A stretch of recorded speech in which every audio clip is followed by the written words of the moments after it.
Há erros financeiros que parecem acontecer de repente. Um crédito que corre mal, uma poupança que nunca existiu, uma família sempre no limite, sempre a reagir, nunca a antecipar. Mas quem trabalha no terreno todos os dias sabe uma coisa bastante desconfortável. Estes erros, raramente, começam no momento em que o problema aparece. Começam muito antes. Começam na forma como crescemos a ouvir falar, ou não, a ouvir falar de dinheiro.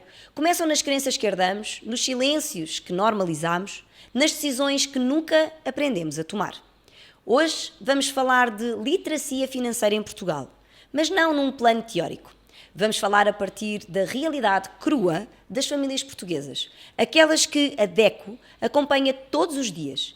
E vamos fazer a ponte, que raramente é feita. O que é que os problemas financeiros dos adultos nos dizem sobre aquilo que não estamos a ensinar às crianças? Prontos para mais um episódio? Então vamos falar monês.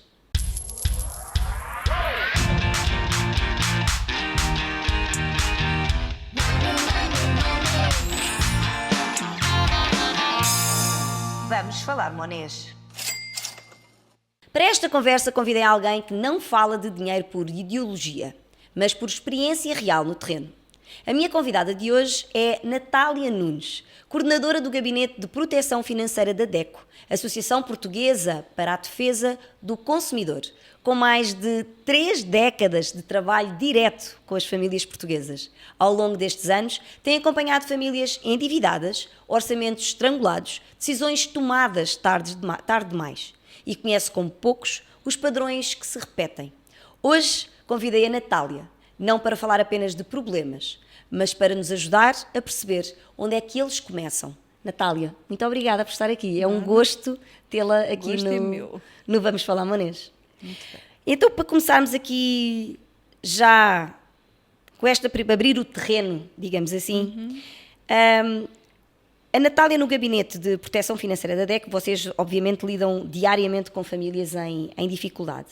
Quando olha para esses casos, quais é que são os erros financeiros que mais vezes se repetem? Tantos, mas desde logo a questão do planeamento. Aquilo que nós verificamos, e deixe-me dizer, e fazendo aqui um bocadinho uma retrospectiva, o Gabinete de Proteção Financeira, inicialmente, ele surgiu no ano 2000, portanto, há 26 anos atrás.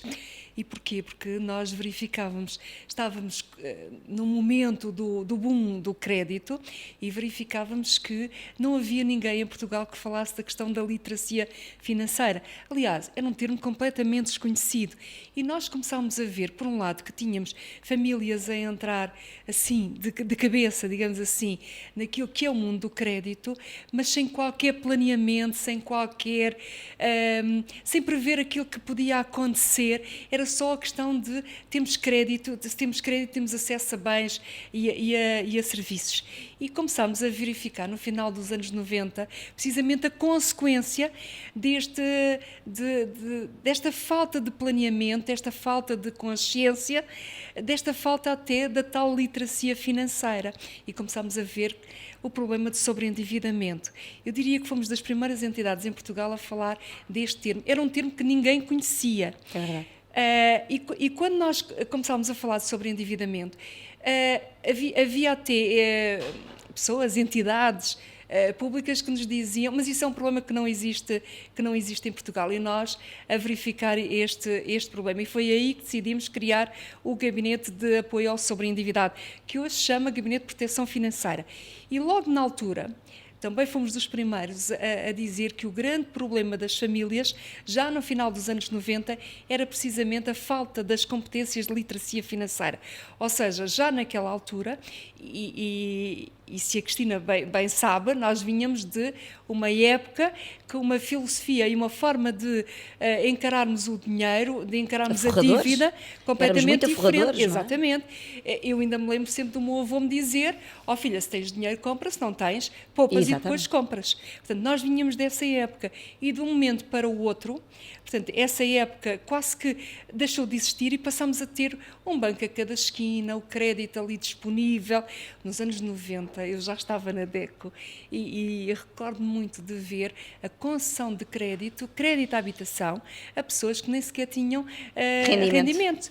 Portanto, Nós vemos, por um lado, como é que as entidades de crédito concediam e, por outro lado, como é que nós, consumidores, nós, famílias, também estávamos a aderir e sem conhecimento e sem o tal planeamento, mas, sobretudo, sem o conhecimento daquilo que realmente estávamos... Das consequências, não é? Exatamente. E, portanto, só mais tarde, claro, quando houve depois a crise, a partir de 2008, nós começámos a saber, então, quais é que eram as consequências. Foi uma fase difícil essa, não é, Nadeco?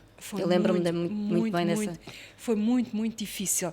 Muito difícil porque continuámos a ter as famílias muito endividadas, com uma ausência das tais competências, do saber fazer, do saber planear, fazer orçamento familiar. Se ainda hoje é um problema, naquela altura então ninguém fazia um orçamento familiar, ninguém controlava aquilo que gastava, onde gastava e como gastava.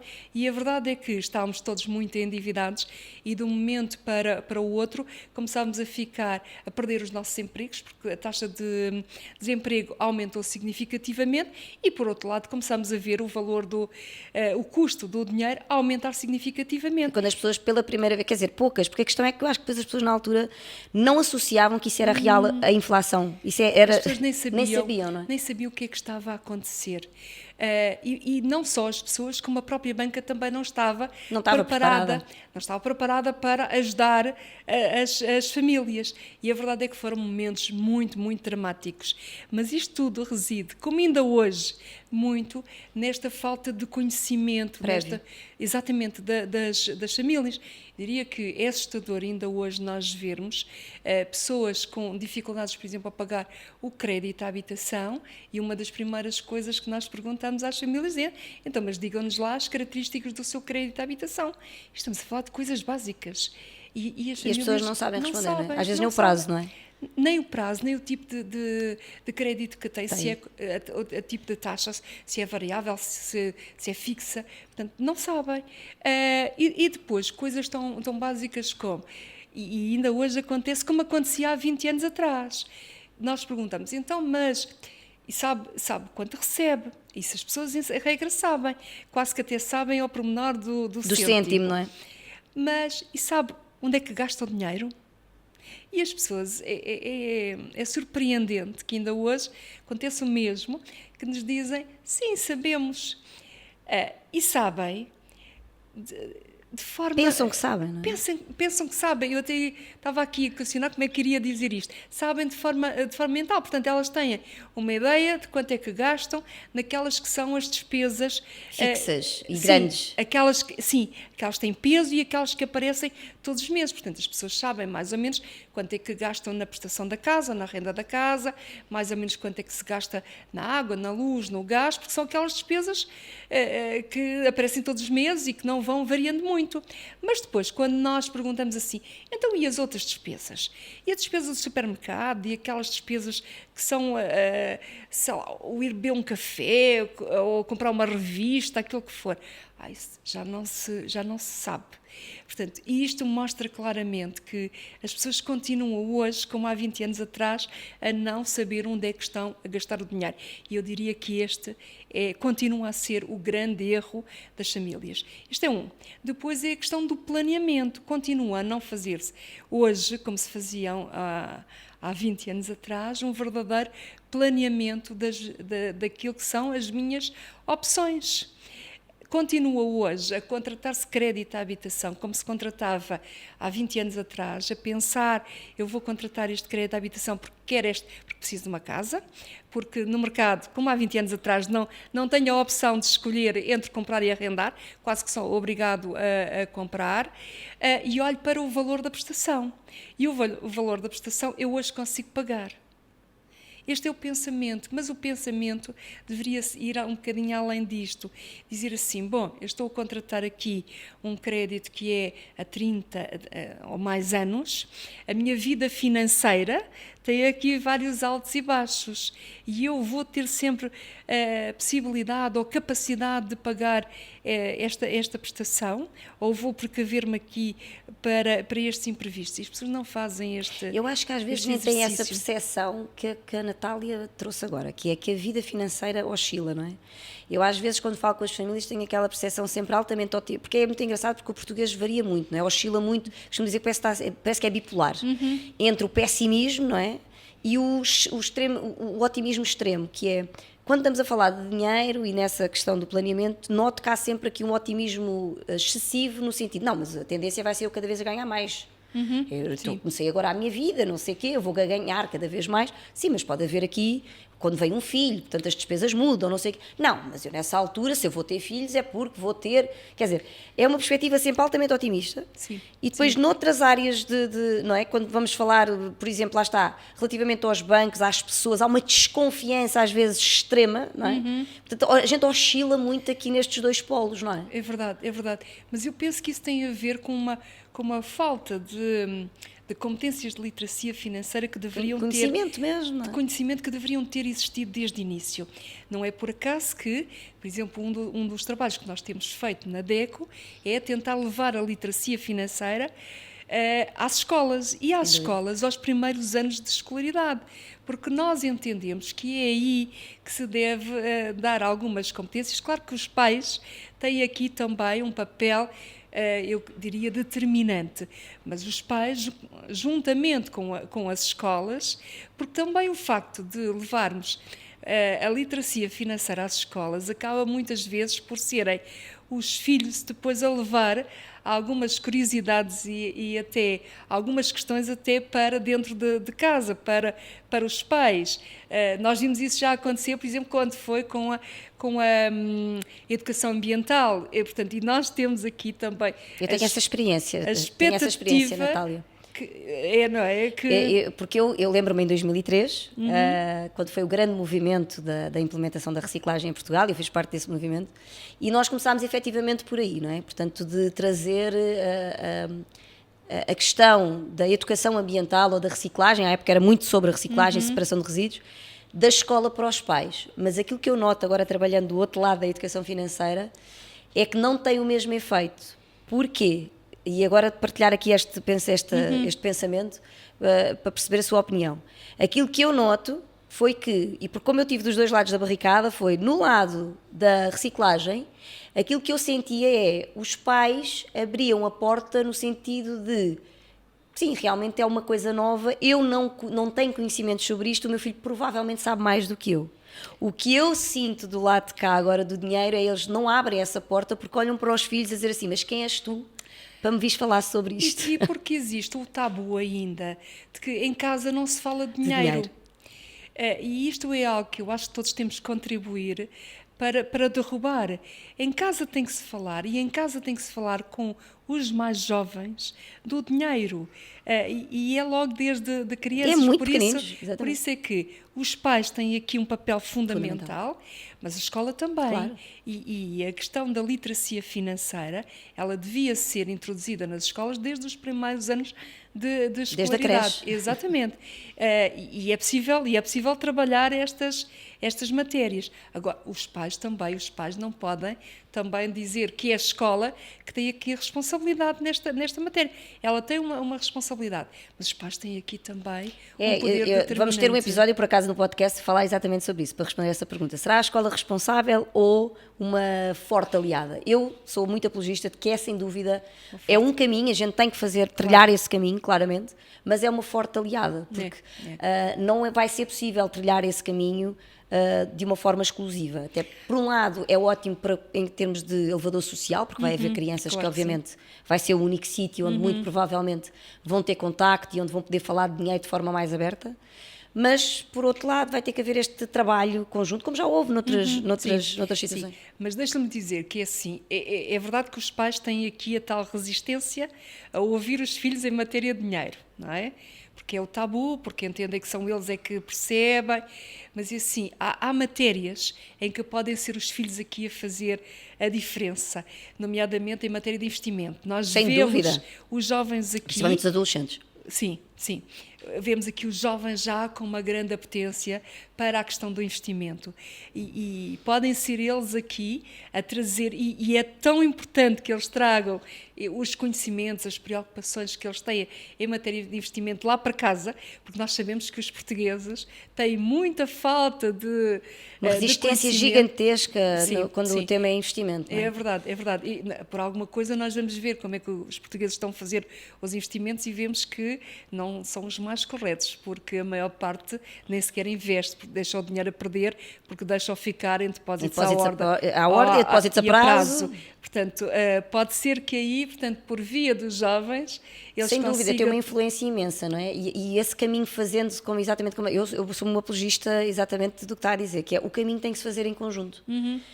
E é muito interessante porque, e até pela minha experiência com as famílias, o facto de nós nos focarmos nas crianças e nos adolescentes, a maneira como nós trazemos esse conhecimento é tal forma simples, porque as crianças e os adolescentes entendem, que obrigatoriamente, muitas vezes, conceitos complexos que eles ouvem falar todos os dias no telejornal, eles não sabem. E os filhos conseguem explicar, não é? Por exemplo, eu fico ainda muitas vezes embasbacada como é que existe tanta gente e às vezes pessoas que têm cursos superiores, com profissões, cargos até elevados no país e que não sabem efetivamente o que é inflação. Porque continuam a achar, não, mas eu continuo com o mesmo dinheiro na conta. Não estou a perceber que isso é a teoria. Pronto, isso deve ser lá para as empresas ou deve ser lá para os bancos. E aí, não sei se sentiste. Sim. Esse é até um conceito. Eu ainda há pouco, antes de vir para aqui, estava numa outra reunião em que se falava precisamente dessa questão. E falava-se que as crises trazem-nos aqui também momentos de aprendizagem. E a verdade é que esta última crise que nós vivemos, que foi muito focada na questão da inflação, é verdade que as famílias todas sabem agora o que é a inflação e sabem o efeito que elas têm no custo de vida, porque sabemos e ouvimos sempre que o cabaz o cabaz alimentar está a aumentar todas as semanas, todos os meses, mas agora também sabemos, e as famílias também sabem, que a inflação também tem um impacto nas suas poupanças. E, portanto, isto acabou por ser também aqui uma aprendizagem que as famílias acabaram por ter, muito à custa... É pena que tenha de ser sempre pela dor, não é? É verdade, mas é assim, mas nós vimos que já entre 2008 e 2012, que também foi outro momento de uma crise muito grave para as famílias, elas também começaram aí a aprender, digamos assim, com... Esse tempo foi tão dramático, Foi. Porque era na altura, recordo, mas eu ainda me lembro que foi na altura em que eu também comprei casa. Me lembro perfeitamente que havia pessoas, era a altura em que se concedia crédito ainda de mais de 100% do valor da habitação. Foram tempos horríveis.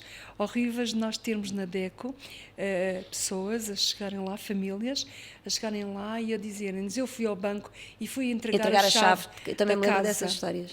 Que assim, que era a pior coisa que se podia fazer. E famílias de classe média, eu lembro-me na altura, não estamos a falar aqui de pessoas com... Porque tínhamos aí a questão da subida das taxas de juros, exatamente, agravadas pelo desemprego elevado. E, portanto, e isto é claramente o exemplo prático de o que é que a falta, muitas vezes, de competências de literacia financeira leva a fazer. Porque se as famílias tivessem competências de literacia financeira... Tinham planeamento e tinham tomado outras atitudes, como já as tomaram agora. Nós agora, em 2023, com a subida das taxas de juro, o que é que nós verificamos? Verificamos as famílias a verem a sua prestação mais do que duplicar, mas não vimos nenhuma pessoa a chegar à DECO e a dizer: eu fui ao banco entregar as chaves. Não, também é verdade que a banca mudou muito, não é? Mudou. É verdade. Portanto, os coeficientes também de segurança legais, e de análise de risco também mudou bastante. Não só.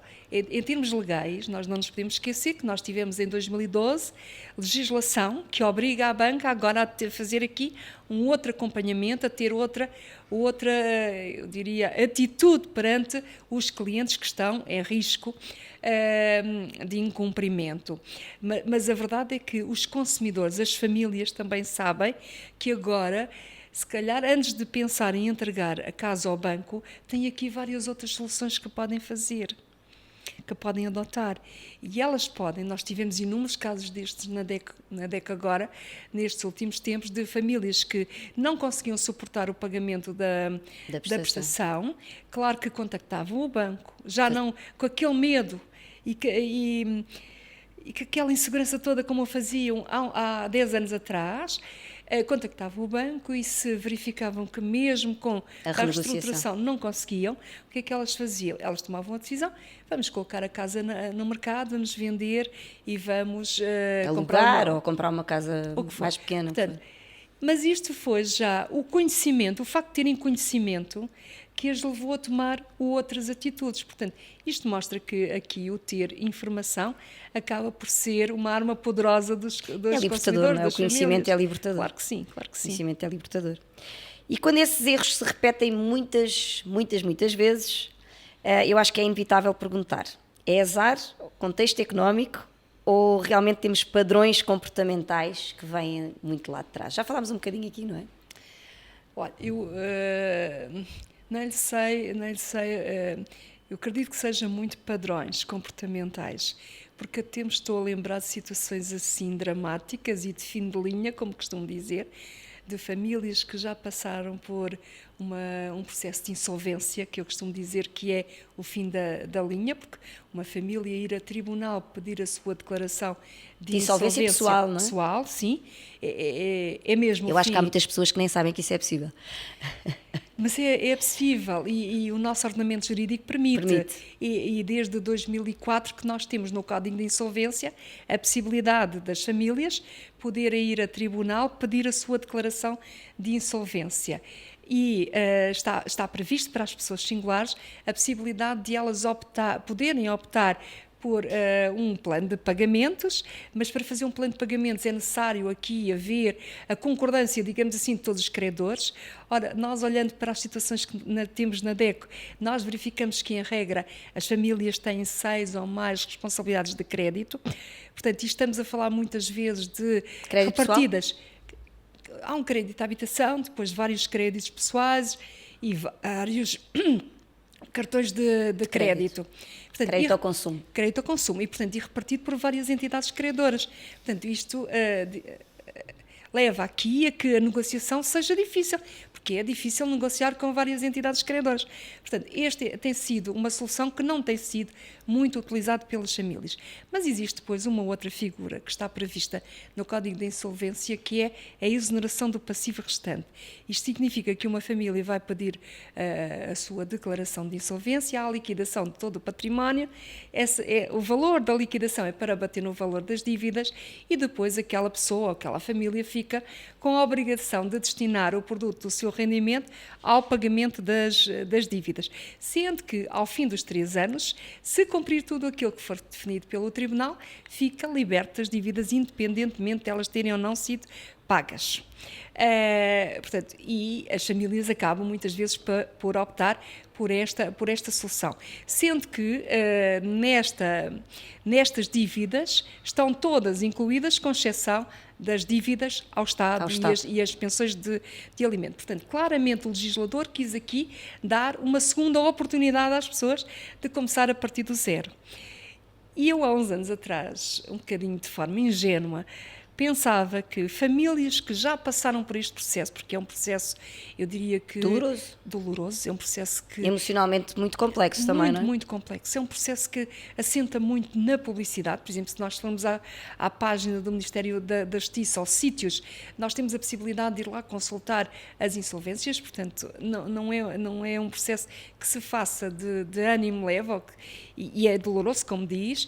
E eu pensava que quem passou por este processo que não iria voltar a cometer, entre aspas, esse erro. E a verdade é que eu vejo há pessoas que já passaram por processo de insolvência a estarem novamente em situações muito complicadas. Portanto, isto para lhe dizer que é muito difícil responder à pergunta que fez. Portanto, claro que há aqui questões... sem dúvida nenhuma comportamentais, Há aqui depois a questão de as pessoas que passaram por estas situações, que deveriam ter aqui também, se calhar, alguma educação financeira, alguma literacia financeira. Ou procurarem, não é? Depois Ou procurarem. Não Sim. o fazem, não é? Aliás, uma das reivindicações que nós DEC fazemos é que o próprio processo de insolvência devia ter claramente previsto que, para as pessoas poderem beneficiar da exoneração do passivo restante, elas deveriam passar por Uma sessões, formação, acompanhamentos. de literacia financeira. Isso é muito interessante, Natália, porque ainda agora há pouco tempo tive acesso a uma notícia que aconteceu em Israel. Relativamente isto agora parece que não vai ter nada a ver, mas já vou chegar ao ponto. O que é que aconteceu em Israel? E o que acontece também cá em Portugal, mas ainda não foi tomada esta medida. Os pais atrasavam-se para ir buscar as crianças à escola. E então aquele grupo de colégios, aquilo foi quase que um grupo de vários colégios, não foi só o mesmo, mas um grupo de colégios achou que, bom, então vamos fazer o seguinte: como os pais estão constantemente a atrasarem-se para vir buscar as crianças à escola, nós vamos aplicar aqui uma multa aos pais cada vez que se atrasarem para vir buscar as crianças à escola. Cá em Portugal temos mais ou menos a mesma figura pelo prolongamento do tempo. É uma maneira mais chique de chamar a mesma coisa.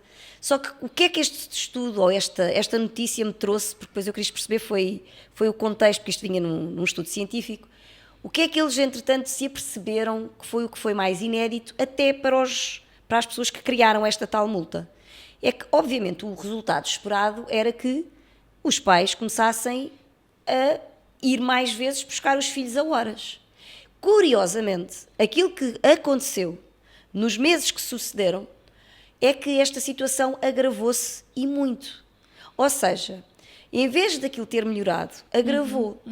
E a conclusão a que se chegou na altura é que, eu vou pô-la aqui de uma forma simplista, que obviamente isto tem imensas camadas, mas eu vou pô-la aqui de uma forma simplista, que é, a partir do momento em que nós passamos a uma transação comercial entre a escola e o pai, deixou de haver uma responsabilidade moral.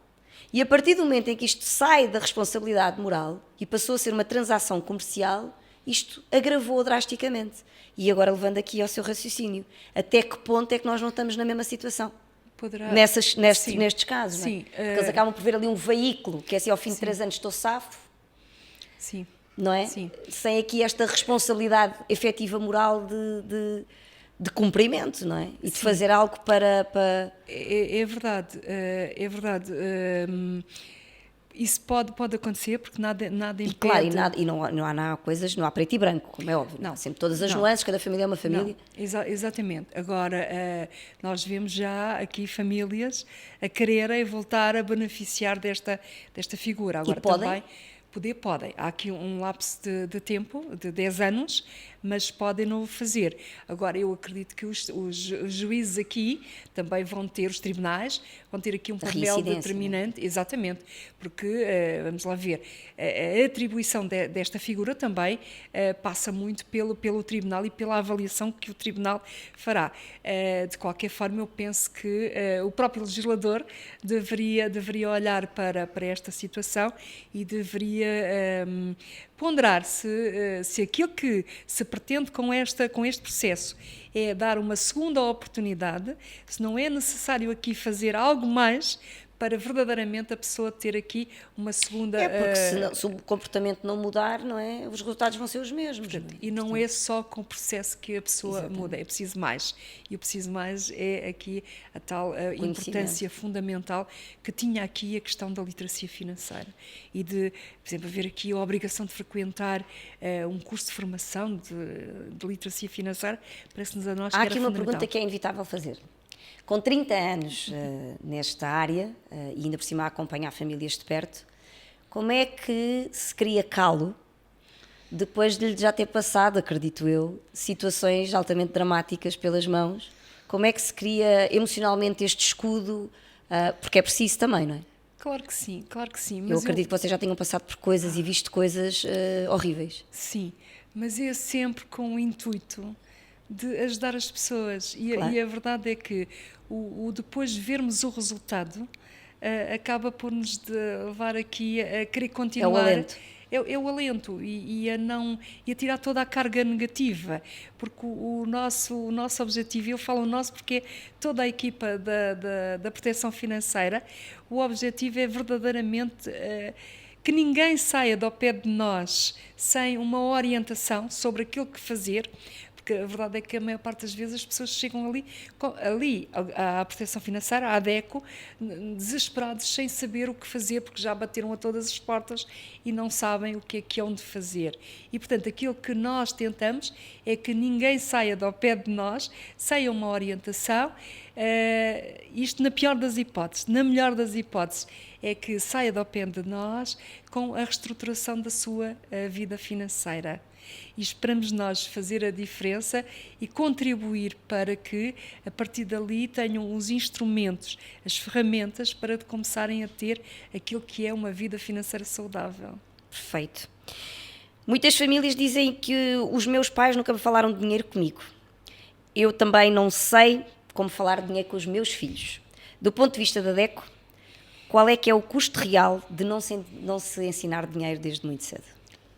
É o facto de termos crianças sem competências de literacia financeira. Crianças depois serão os adultos sem competências de literacia financeira. Até como eu uso muito esta analogia. Na prática, é como se os pais hoje tivessem a possibilidade de olhar para o futuro dos filhos, não é? Porque aquilo que estão a viver hoje, muitos deles, pode ser o que vão ver nos filhos. Mas eu diria que é um problema muito complexo, porque muitas vezes não se fala em família sequer de dinheiro. Às vezes entre casal. Casal. Ainda há poucos dias fomos nós que tivemos que informar um dos elementos do agregado familiar de qual é que era a situação financeira do agregado familiar. Ai, meu Deus, isto deve ser horrível. É horrível.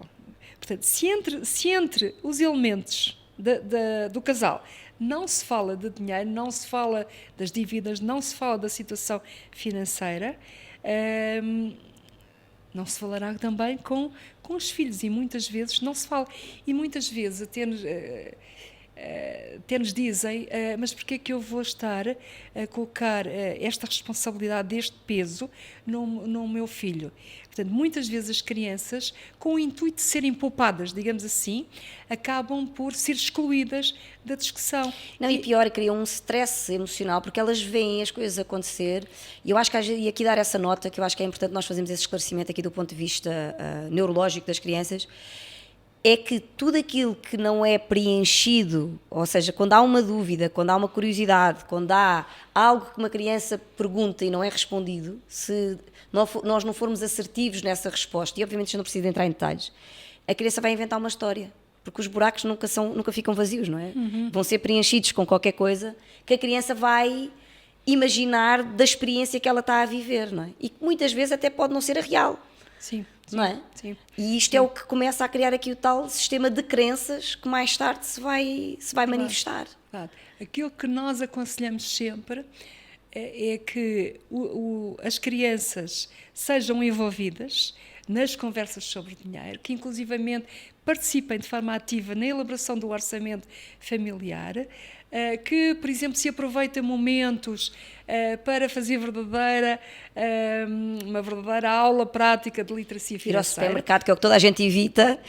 Por exemplo, sim, já tivemos grandes discussões, entre aspas, de nós aconselhamos a que se leve a criança ao supermercado e os pais com uma grande resistência a dizerem que não. Porque pedem tudo. Exatamente. Só que às vezes é porque eu acho que, lá está, o conhecimento é ouro, não é, Natália? E eu acho que às vezes as pessoas não percebem que têm nas mãos uma bola de cristal até com as crianças, não é? Porque quando nós vamos para um supermercado com um filho, é tão simples como no caminho até ao supermercado a gente dizer o que é que se vai passar no supermercado. Vais poder escolher, não vais poder escolher, vais poder comprar, não vais poder comprar. Vai correr bem logo à primeira? Provavelmente não. Mas os resultados que eu tenho práticos, Natália, sobre esta é inacreditável. E realmente fica leve, porque até depois a vida familiar fica muito mais leve, não é? Claro que sim, claro que sim. É porque estamos também depois a ajudar os miúdos, digamos assim, a terem aqui conhecimentos e a fazerem opções muito responsáveis. E eu acho que todos temos experiência.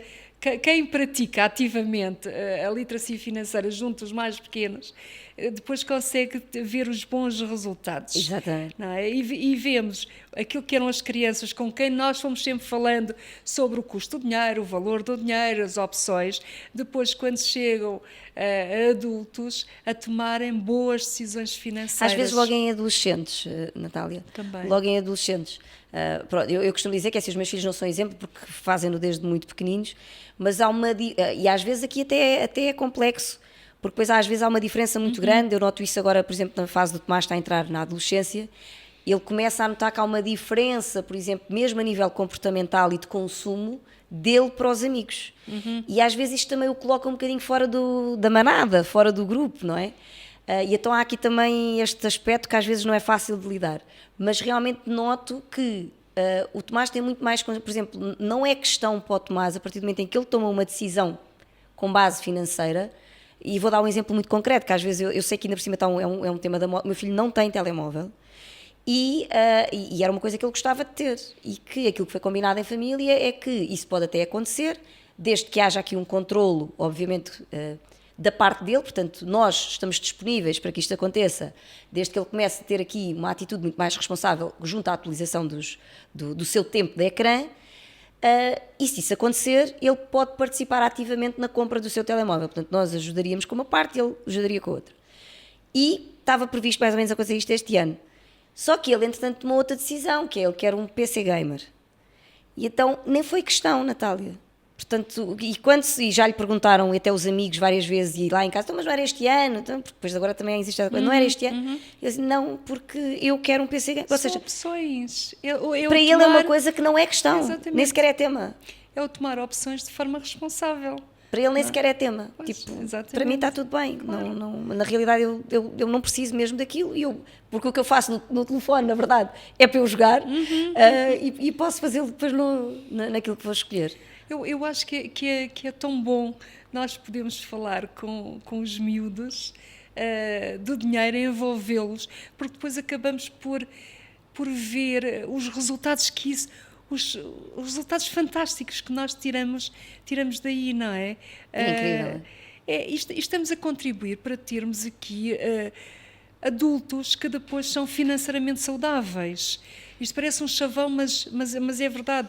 É porque assim, se não falarmos com os miúdos de dinheiro, eles depois vão ter dificuldades no futuro, em planear, em organizar, em tomarem opções uma coisa tão básica, às vezes, o que é isto do valor do dinheiro, não é? O caro, o que é barato, o que é caro, o que é barato, não é? Porque eles muitas vezes nem conseguem ter esse barómetro, não é? Exatamente. Da sua experiência, até porque vocês vão muito às escolas e a Natália está muito ativamente, também participa muito, eu sei disso, qual é que é assim, nas crianças, qual é que é assim o resultado mais incrível que a Natália já assistiu, de tudo que por onde já andou? Eu tenho sempre aquela sensação que é assim, eles aprendem super rápido. Sim, aprendem. E que é um tema, ao contrário do que muita gente imagina, que não é tema para criança. Eles apanham e às vezes de forma até muito mais assertiva e com conceitos muito mais... Sim. É muito interessante nos mais pequeninos. Os mais pequeninos estou a falar até o 4º ano. Exato. Do 1º ao 4º ano, que nós achamos sempre que é difícil falar com estas crianças sobre dinheiro. Não.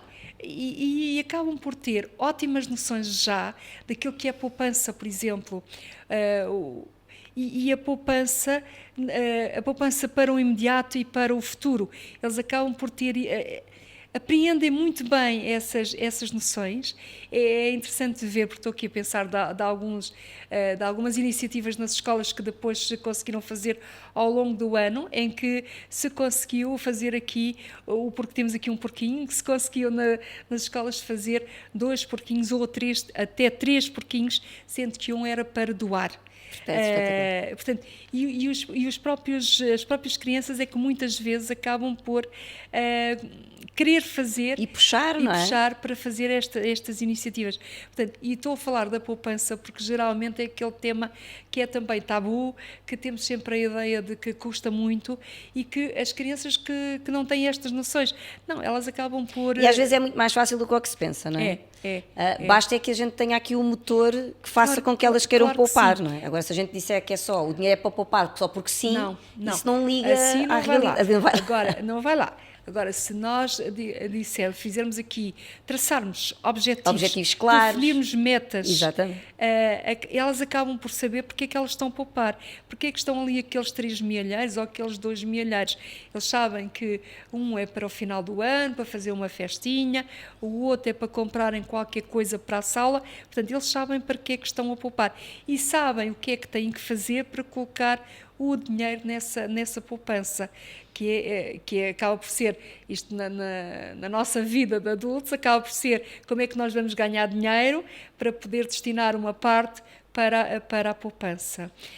E é muito interessante conseguir passar estas pequenas noções com um grande envolvimento das crianças. E é muito crianças. engraçado porque às vezes estas pequenas aprendizagens, e já me aconteceu em algumas famílias, que é ter muitas famílias que vêm para começar efetivamente com os filhos com aquele receio de eu não sei, para mim pelo menos que eles saibam, e é curioso porque de repente eles começam a fazer com os filhos coisas que eles não fazem na sua própria vida, e então de repente começam aos pouquinhos também a fazer na vida deles, e depois claro, obviamente depois há aqui outros saltos que é necessário dar, mas que eles de repente tão simples quanto isso, quer dizer, não tenho um fundo de emergência ou uma reserva financeira, quer dizer, eu estou a ensinar o meu filho que há um dos cofrinhos que pode ser para o futuro, e eu não faço isso na minha vida.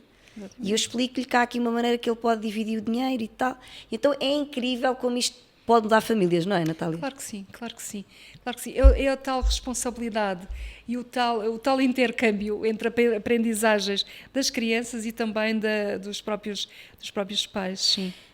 Já falámos aqui muito de literacia financeira em Portugal, mas olhando para a realidade que vocês tanto acompanham, onde é que nós estamos mesmo a falhar? É difícil agora responder. Aquilo que eu gostaria muito, e não sei se é falhar, nós começamos a dar assim os primeiros passos, mas aquilo que eu gostaria muito de ver era verdadeiramente a literacia financeira a ser trabalhada nas escolas e nos primeiros anos de escolaridade. A creche era tão incrível se fosse logo na creche. Claro que sim, mas se nós ainda nem sequer, se ainda só temos a literacia financeira na disciplina da cidadania. Portanto, eu já não tenho... Claro que a ambição é ter no pré-escolar, nas creches, mas começar nos primeiros anos, eu diria que era muito, muito bom. E depois, isto não pode ser só para as crianças, porque nós ainda tivemos aqui a falar que também os pais também têm aqui... um papel ativo, mas têm baixas competências de literacia financeira. Portanto, também é preciso apostar aqui nas competências de literacia financeira ao longo da vida. Agora, aqui temos algumas barreiras, porque geralmente os pais só estão disponíveis para ir tratar desta questão do seu enriquecimento em matéria de literacia financeira quando sentem alguma necessidade. Quando tem uma dor já latente. Exatamente. Não é? Aqui eu pergunto, porque, por exemplo, eu lembro-me, e obviamente não querendo mais uma vez colocar aqui a responsabilidade nas empresas, que coitados, calha-lhes sempre a eles a fava, não é? Qualquer coisa quando é preciso a gente obriga as empresas a fazer, mas há aqui a questão de que nós temos pais e mães em todo lado. É verdade, é verdade. Eu posso lhe dizer que nós na DECO estamos a conseguir já levar a literacia financeira para o local de trabalho. E temos estado a fazer inúmeras ações no local de trabalho, precisamente para que tenhamos famílias mais felizes, mas, claro, também colaboradores mais felizes financeiramente. Até porque é um dos maiores indicadores das empresas em termos de turnover, não é? Tem a ver com a ansiedade, stress financeiro, etc. Todos nós sabemos o impacto que tem o facto de um colaborador ter dificuldades financeiras na sua produtividade. Todos sabemos o impacto que tem alguém estar em situação de incumprimento e estar a trabalhar. Portanto, a sua produtividade diminui drasticamente. Portanto, as empresas também, de certa forma, estão aqui a colaborar para que isto não aconteça e dando aqui instrumentos aos seus colaboradores para terem uma vida financeira mais ou menos estável e, com isso, aumentarem a sua produtividade, sem dúvida nenhuma. Sem dúvida. Se olharmos então aqui para a iliteracia financeira do ponto de vista de prevenção, que acaba por ser, mas se virmos isto como se fosse também como é a saúde, até que ponto é que a educação financeira infantil pode ser vista como uma forma de proteção familiar a longo prazo? Eu diria que se nós tivermos crianças financeiramente conhecedoras, se assim se pode dizer, teremos com certeza famílias. A taxa de famílias sobreendividadas, com problemas financeiros. É um bocadinho aquilo que já falamos há pouco. A informação acaba por ser aqui, e nomeadamente a informação financeira, acaba por ser um bom trunfo e uma grande proteção das famílias. Mas se tivermos crianças, se tivermos famílias com conhecimentos financeiros, em matéria de literacia financeira, nós acabamos por ter aqui famílias protegidas e protegidas contra dificuldades financeiras. Portanto, eu diria que seria uma ótima medicina, digamos assim, para as dificuldades financeiras, para questões de sobreendividamento. Nós temos aqui famílias, pais e crianças com conhecimentos de literacia financeira. Sim, Nós tivemos um estudo que saiu agora há relativamente pouco tempo, da Fundação Manuel dos Santos, que você deve ter tido acesso, não é? Que mais uma vez vai comprovar que nós continuamos a ter níveis de pobreza, mais uma vez afetando essencialmente as crianças e famílias com baixa literacia a nível geral. Portanto, por mais que a gente não queira associar uma coisa à outra, é inevitável, não é? Sim, claro que sim, infelizmente sim. E um bocadinho daquilo que dias na questão, um bocadinho na repetição, mas a verdade é que se nós estivermos aqui, quando nós estamos a falar de literacia financeira, às vezes fala-se de literacia financeira E não se percebe e não para se sabe o que é que nós isso. estamos a Falamos dizer. muito, confundem-se muito com matemática financeira. Não. Quando estamos a falar de literacia financeira, nós estamos a falar daquilo que é as famílias terem os conhecimentos necessários para tomarem opções, decisões sobre aquilo que é o seu dinheiro. Isto dito assim de uma forma muito, muito rasteira. E, portanto, quando o seu dinheiro significa que estamos a falar, nós para termos dinheiro temos que ter uma atividade, temos que fazer alguma coisa para produzir um rendimento. Portanto, isto também é falado, isto também é literacia financeira. Ora, se as famílias tiverem aqui conhecimentos do que é que podem fazer para ter um rendimento ou para aumentar o seu rendimento, com certeza que estamos também a dar instrumentos para que elas saiam mais rapidamente de uma situação de pobreza, de carência. Portanto, se tivermos aqui famílias com mais competências da literacia, de saberem o que é que podem fazer para aumentar os seus rendimentos, para tomarem boas decisões, boas opções em termos financeiros, estamos a contribuir para diminuir, sem dúvida nenhuma. Eu acho que ajudava muito em Portugal a gente ter esta distinção que nós não usamos tanto, na cultura anglo-saxónica facilita imenso, né? A questão do make money e win money. Né? Tem dois conceitos muito diferentes e nós em Portugal simplificamos tudo com ganhar e eu acho que às vezes as pessoas não percebem que uma coisa não tem nada a ver com a outra. Não é? Nós temos que, quando falamos de literacia, eu não consigo pensar em literacia financeira e falar destas competências sem estar a ver as duas grandes áreas. De um lado, aquilo que são os rendimentos e como é que eu tenho rendimentos, e também é através das competências de literacia financeira que eu muitas vezes consigo aumentar ou ter estes rendimentos, ou desenvolver estes rendimentos, e depois a outra parte, que é a parte das despesas, não é? Das despesas onde eu tenho a questão da poupança.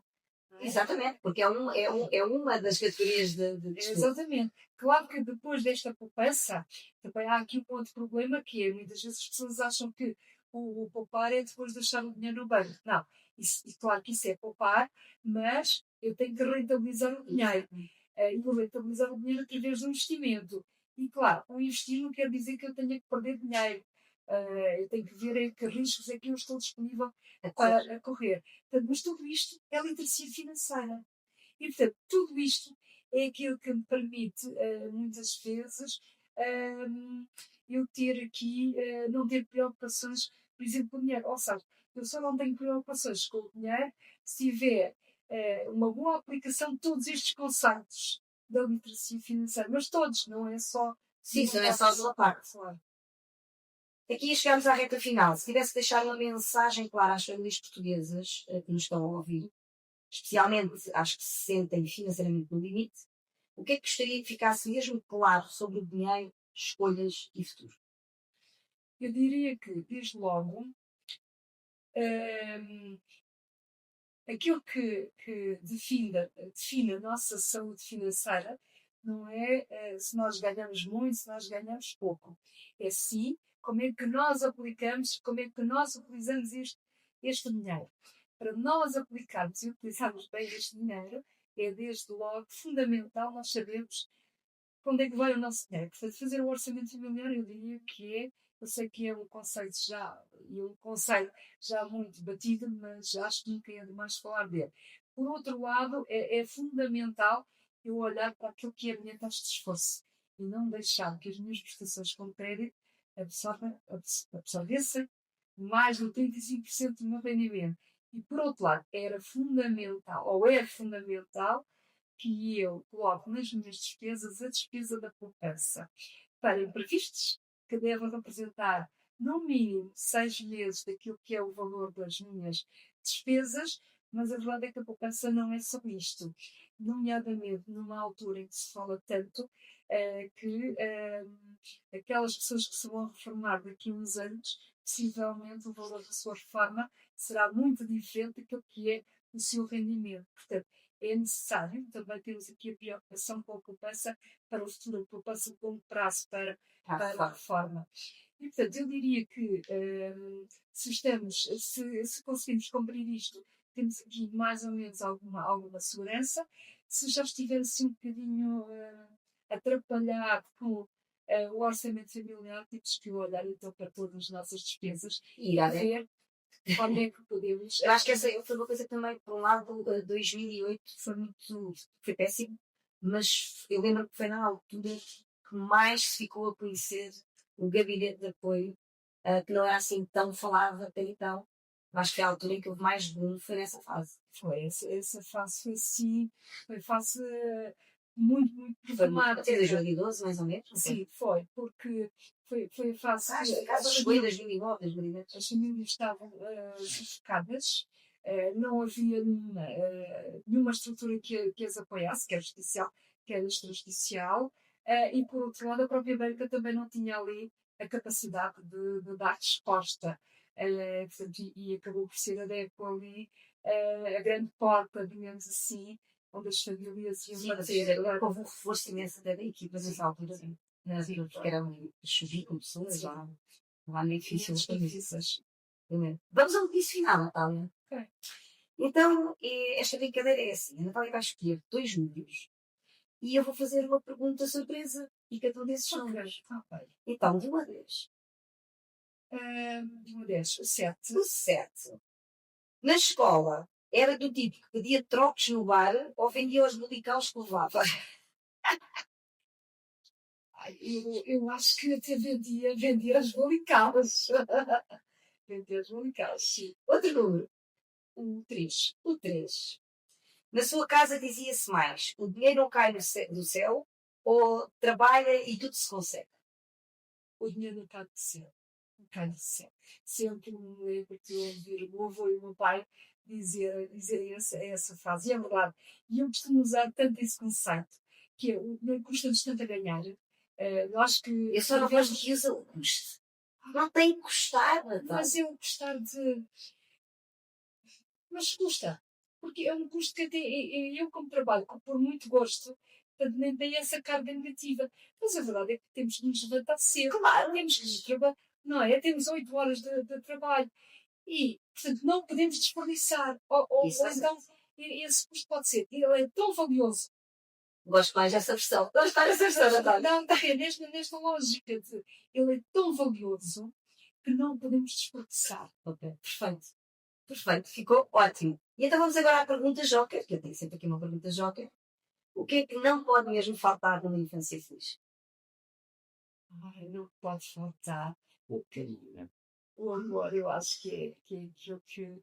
Claro que o dinheiro é muito importante, mas nada, os afetos não podem ser esquecidos. Perfeito. Perfeito, Natália. Muito obrigada. Foi um gosto ter lá aqui. Eu. Este episódio não foi sobre erros isolados. Foi sobre padrões. Foi sobre perceber que muitos dos problemas financeiros que vemos nos adultos, o stress constante, a falta de margem, as decisões feitas em modo de sobrevivência, raramente aparecem do nada.